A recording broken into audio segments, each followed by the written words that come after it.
Well, let's take a look at some charts on Binance BNB coin from the latest article on Brave New Coin. So Binance, in case you've never heard of it, somehow is an exchange that has slowly taken over all of crypto realm. It has its tendrils just about anywhere imaginable. Tons of fiat currencies for onboarding, lending, future spot, staking, loans, margin, ICOs, IEOs with Launchpad, labs, they have a DEX, they have a stablecoin. They literally have everything you could imagine anybody in the ecosystem would have. They have an investment arm that I believe is invested in FTX as well. They're just everywhere. Their token is likely a security, not that that is super relevant to most people, but in the US it's a bigger deal, certainly. They've done very well for themselves. The token has done very well. This is an older list as of mid last year of places you can use BNB. That list continues to grow. They're trying to add utility to the token. They're trying to bring people into the BNB fold. I don't see an issue with that at all. That's a good thing for the BNB holders, but mainly at the end of the day, it's used for a reduction in exchange fees. So you're promoting and incentivizing holding the coin, which is only increasing the value over time. So it's just this loop of you want to get more BNB to have lower fees.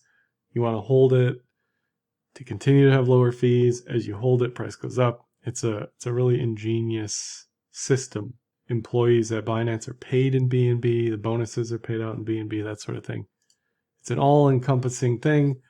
And they have a token burn set up where I don't know if it's 20% of the profits now or 20% of the estimated profits. Or there was some controversy about that a while back. This is just estimates of total profits and profits burned. Q4 2020 was the best quarter they've ever had, and they burned more BNB than ever as far as the total supply, as far as notional value.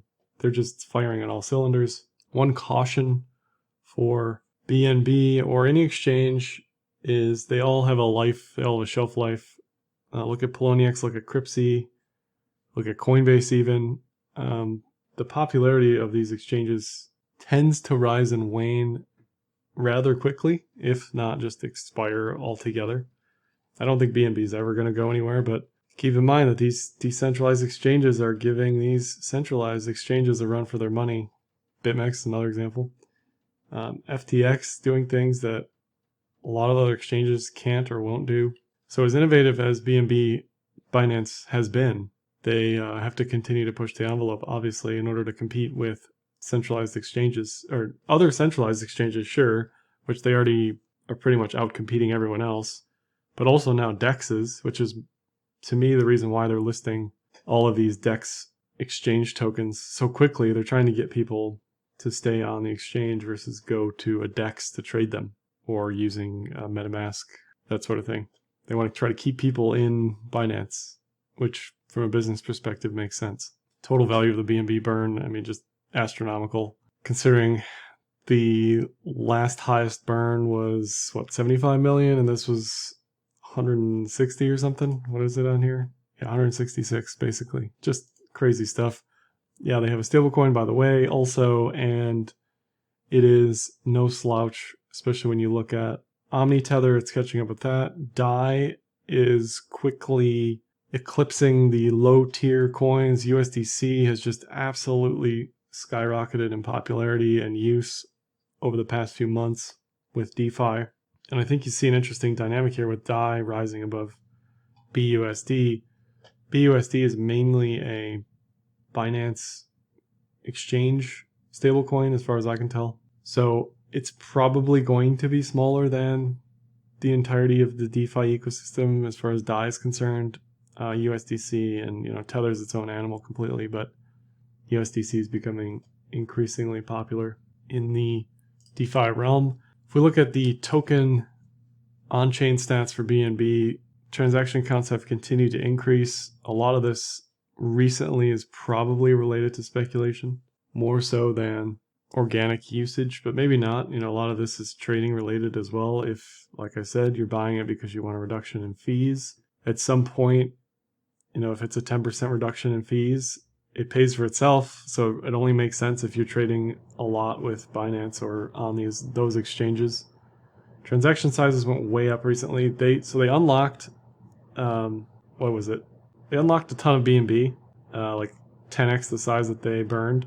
I don't know the full story behind that, but that will adjust these values, certainly. So this mean transaction size is definitely affected by a massive unlock that they recently had. And it affects the burns. The burns affect this as well. But the burns are once a quarter. This movement was also just a one and done sort of thing, but that's going to affect the mean transaction sizes. So for the most part, mean transaction sizes haven't really changed much since mid-2020.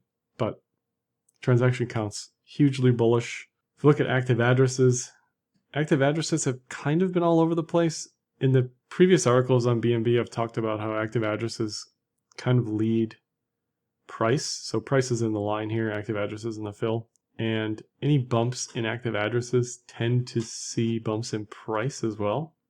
It's a little bit looser recently with these massive jumps and drops here in active addresses. But it seems, I think, obvious that if there's an increase in BNB usage, you're going to see an increase in price, just because if most of the whales are buying and holding for trading purposes, then that's going to eventually suck up the supply. And if they're burning on top of that, price would just go up. So it makes sense to me, the logic. I don't know if it's necessarily a correlation per se, but it looks good enough to me. This is when they kicked off US people back in July, August 2019. So all their numbers went way down, and now slowly again, their numbers are going back up. If we look at the Google Trends for Binance, they are still rather muted compared to most coins. So this is Binance Coin specifically. They're still at like 2-year highs. If we zoom way in, they're nothing near like ICO levels or anything, but 2-year highs. So they're modestly creeping up here as far as what people are looking at. But again, talking about the centralized versus decentralized exchange competition, I think it's a tough sell to buy and hold BNB right now versus buy and holding anything in the top 20 DeFi. You could probably chart that out and figure out, okay, BNB looks like this versus this coin or whatever, Sushi or Uni or any one of those other ones. But I think to a lot of people, they are equivalent as far as their exchange tokens. They may not function the same way. One might be for governance, whereas one is for more utility fees related. But I think for a lot of people, they're the one and the same. All right, let's look at some technicals. 5,200 EMAs, VPVR, yearly pivots, volume, and RSI. This is the USD chart on the daily. And the trend indicators have done what they should do in that they tell you when to buy and hold. And since mid last year, you had a bullish 5,200 cross after the March drop. The March drop dropped into this massive volume area and or created this volume area. So you have all this going on, you have a bullish 5,200 cross, and it's just been a buy and hold ever since then. I mean, that's very similar to 2019, not as dramatic as far as the percent move, but it's still buy and hold. It's above the 50. It's got upside resistance at 50, 70, 85 as far as yearly pivots are concerned. This looks at no risk of massive retracement or the trend ending. VPVR and the 200 and the yearly pivot show support at 28. So that would be a good rebuy if I was trading this. And there's just tons of volume support all the way down. Here's the S1 here as well at 16, 1550, something like that. There was a bearish divergence here on price on lower time frames. You get a higher high in price here, lower high in RSI.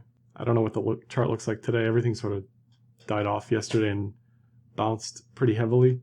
So it probably still looks okay today. But trend-wise, it looks phenomenal. Just quietly moving up. Here's the cloud, exactly what you want to see, just like the 5,200 cross. You're getting your no doubter Kumo breakouts here, and off it went. You're getting TK cross recrosses, you're getting ascending triangles, you're getting all sorts of bullish continuation markup things that you'd want to see in a bull trend. And this is an all-time high in USD price as well. So cloud looks good. If it's above the cloud, it's bullish. If it's above the 200, it's bullish. If it's above both, it should be good to go. If we look at the BTC pair, however, definitely a different story. below the 200, below the cloud, below volume nodes, heavy volume nodes. No real support until like 6,000 sats on volume and pivot. There's support building just below this price level. There is, though, the most bullish thing I can see on this chart is a multi-month bullish divergence. So you're getting successive lows in price on less and less momentum, which is just a giant growing bull div. Ideally, this flattens out and into Q2, it can break 15K sats and cloud comes down, 200 comes down. Then you have a trade from 15 to 20K, then you have a trade from 20 to 26K, and you just play these levels based on yearly pivot, based on VPVR, based on previous local highs, that sort of thing. It's probably going to need to reconsolidate in the 20 to 26K sat zone. And this is way down the line, maybe Q4, you might see a retest of all-time highs, but that's far into the looking glass. Right now, it's just got to survive this, what is it, more than 50% drop from 30K sats to 10K sats. And it's riding the struggle bus, but it does have this bullish div that keeps building. So this is what I like to see when I'm looking for something to buy in an altcoin, just a multi-month drag down. So I think going into Q2, if it's around 15K sats, it should have a decent shot because alts do better in Q2, typically, based on seasonality. If we can get another bullish Kumo breakout like we did in 2018, 2019, that's what I'd want to be looking for into Q2. Above the 200, above the cloud. I mean, I say this in every article, every video, but it's true. That's exactly what I'd want to see out of BNB here. So overall, fundamentals are great. It's got some competition with decentralized exchanges, which is a good thing because Binance really didn't have much competition going for it. It's got some competition with other centralized exchanges as well. FTX, you could say, is a growing competitor, but it's at no threat of disappearing or going anywhere anytime soon. Technicals look great for the USD pair, obviously at all-time highs, multi-month bull trend. Technicals for the BTC pair are heavily bearish, but look like that will end shortly and likely sometime in Q2 this year.